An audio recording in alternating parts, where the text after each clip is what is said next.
ഈശോ മിശിഹായ്ക്ക് സ്തുതിയായിരിക്കട്ടെ. ദൈവകരുണയുടെ തിരുനാൾ ഈസ്റ്റർ കഴിഞ്ഞു വരുന്ന ഞായറാഴ്ച, പുതു ഞായറാഴ്ച, ദൈവകരുണയുടെ തിരുനാൾ.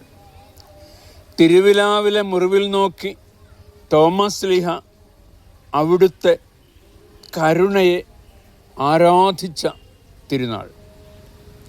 തൻ്റെ പീഡാനുഭവത്തിലൂടെയും മരണത്തിലൂടെയും ഉത്ഥാനത്തിലൂടെയും കർത്താവ് നമ്മോട് കാണിച്ച വലിയ കാരുണ്യത്തിന് സഭ നന്ദിയും സ്തുതിയും ആരാധനയും അർപ്പിക്കുന്ന തിരുനാൾ, ദൈവകരുണയുടെ തിരുനാൾ.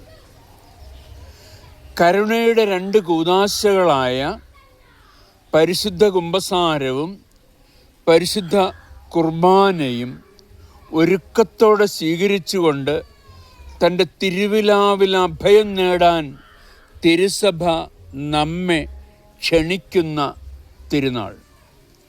ആ തിരുവിലാവിൽ നിന്നൊഴുകിയിറങ്ങിയ തിരുജലത്താലും തിരുനിണത്താലും നമ്മെ കഴുകി വിശുദ്ധീകരിക്കുന്ന തിരുനാൾ.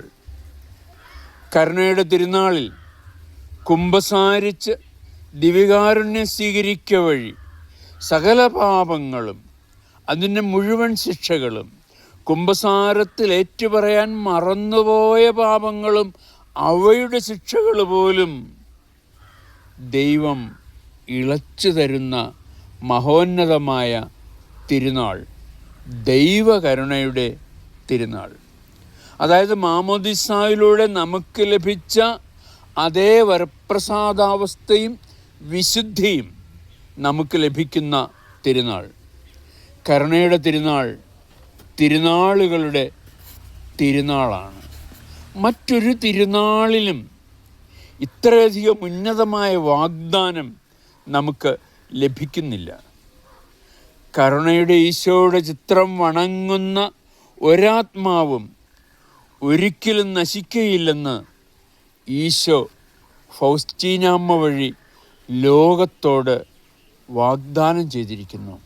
നമുക്കൊരുക്കത്തോടെ കരുണയുടെ തിരുനാൾ ആഘോഷിക്കാം. ആമേൻ.